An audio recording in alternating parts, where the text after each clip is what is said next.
네, 2020년 5월 14일 목요일 매일경제 일면 기사입니다. 첫 번째 기사입니다. 4월 취업자 47만 명 급감, 외환위기 후 최악. 지난달 전체 취업자 수가 작년 같은 기간에 비해 47만 6천 명 감소했다. IMF 외환위기 직후인 1999년 2월 이후 최대의 감소폭이다. 일시 휴직자도 113명이 늘어 2개월 연속 100만 명을 넘어섰다. 코로나19 발 고용 충격이 전방위적으로 확산되는 양상이다. 통계청이 13일 발표한 4월 고용 동향에 따르면 지난달 취업자 수는 2,656만 2천 명으로 1년 전 같은 기간보다 47만 6천 명 줄었다. 3월에 이어 2개월 연속 감소했다. 1999년 2월 이후 21년 2개월 만에 가장 큰 폭의 감소다. 15세 이상 고용률은 1년 전보다 1.4%포인트 낮아진 59.4%다. 2010년 4월 이후 최저치다. 취업자로 분류되기는 하지만 실제로는 일을 하지 못하고 있는 일시 휴직자는 148만 5천 명으로 지난해 같은 기간 대비 113만 명 증가했다. 일시 휴직자를 취업자 통계에서 빼면 올해 4월 취업자 감소는 전년 동기 대비 160만 6천 명에 달했다. 홍남기 경제부총리 겸 기획재정부 장관은 이날 페이스북에 일시 휴직자 증가는 고용 유지 지원금 등 우리 고용 안전망이 작동한다는 증거지만 어려움이 계속될 경우 실업자 급증으로 이어질 우리 고용시장의 아킬레스건이기도 하다고 적었다. 업종별로는 전년 대비 서비스업 취업자가 44만 4천 명, 숙박 음식업이 21만 2천 명 각각 감소했다.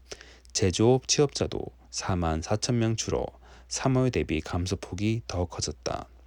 은순현 통계청 사회통계국장은 코로나19 감염 확산 방지를 위한 외출 자제가 지속됐고 관광객 유입이 급감했다며 이 영향으로 숙박, 음식업을 중심으로 취업자 감소폭이 컸다고 말했다. 가장 큰 문제는 일할 능력은 있지만 취업, 창업 등 구직을 포기했거나 일할 능력이 아예 없는 비경제 활동 인구가 급증하고 있다는 것이다. 지난달 우리나라 경제 활동 인구는 2,773만 4천 명으로 전년 동월 대비 55만 명 줄었다. 홍 부총리는 이날 관계장관 회의를 주재한 자리에서 이번 주와 다음 주에 열리는 경제 중대본 회의에서 최근 발표한 55만 개 플러스 알파 직접 일자리 신속 공급 방안과 한국판 뉴딜 방안을 예고했다. 두 번째 기사입니다. 이재용, 정의선, 전기차 손잡다. 이재용 삼성전자 부회장과 정의선 현대자동차그룹 수석 부회장이 차세대 전기차 사업 협력을 위해 사상 처음으로 단독 비즈니스 미팅을 했다. 코로나19로 기업들이 초유의 위기를 겪는 상황에서 한국 재계를 대표하는 3세대 총수가 머리를 맞댄 것이다. 글로벌 경쟁이 치열한 전기차 사업에서 한국 경제를 견인해온 삼성과 현대차 간 구체적인 협력이 추진될지 주목된다. 13일 업계에 따르면 정 수석 부회장은 이날 오전 삼성 SDI 천안 사업장을 방문해 이 부회장과 꿈의 배터리로 불리는 차세대 전고체 배터리 개발 현황과 사업 방향성을 논의했다. 현대차 그룹에서는 정 수석 부회장과 함께 알버트 비어만 현대기아차 연구개발본부 사장, 서보신 현대기아차 상품 담당 사장 등이 동행했다.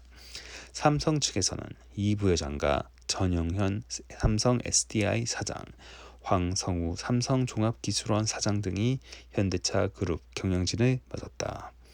삼성 SDI 천안 사업장은 소형 배터리와 자동차용 배터리를 생산하는 공장이다.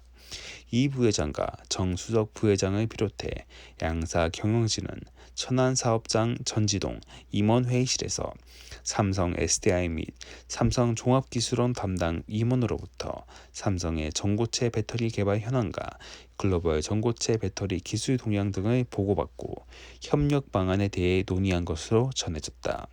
이어 양사 경영진은 삼성 SDI 배터리 생산 라인과 전기차 배터리 선행 개발 현장도 함께 둘러봤다. 전고체 배터리는 전고체 전지 양극과 음극 사이에 있는 전해질을 액체에서 고체로 대체한 차세대 기술로 현재 상용화된 리튬 이온 전지에 비해 안정성과 효율성이 뛰어나다. 수십 분 충전해야 하는 리튬 이온 배터리와 달리 수분이면 충전이 가능하다. 지금까지 양 그룹의 총수가 정부 행사 등 모임에서 함께 자리한 적은 있지만 사업 협정을 위해 공개적으로 회동한 것은 이번이 처음이다. 특히 정수석 부회장이 삼성 사업장을 방문한 것도 전례가 없는 일이었다. 노근창 현대차증권 리서치 센터장은 이번 회동에서 전고체 배터리 상용화 시점과 공급에 대해 논의했을 것으로 추정된다며 한국의 큰 기업끼리 미래 산업을 개척하는 모습이 상당히 의미가 있고 긍정적으로 평가된다고 설명했다. 네, 오늘 마지막 기사입니다. 트럼프 퇴직연금 중국 주식 투자 중단하라. 미국 정부가 연방 퇴직연금의 중국 주식 투자에 제동을 걸었다. 코로나19 책임론을 놓고 미중 갈등이 고조되고 있는 가운데 불똥이 금융시장으로 확대되는 모습이다. 10일 월스트리트 저널 등 주요 언론 보도에 따르면 유진 스켈리아 미국 노동부 장관은 대표적인 공적 연금인 연방 공무원 저축 계정을 운영하는 연방퇴직저축투자위원회에 중국 주식 투자 계획을 중단하라는 내용의 서한을 보냈다.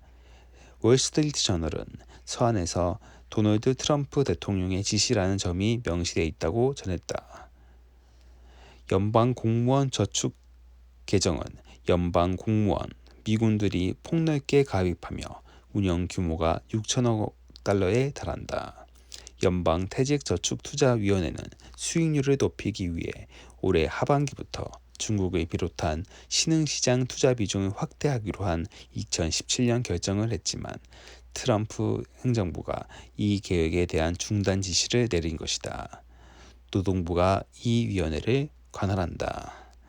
이 같은 갈등 속에 미국 아칸소대 교수가 중국 정부로부터 몰래 자금 지원을 받은 혐의로 연방수사국 FBI에 지난 8일 체포됐다는 소식이 나왔다.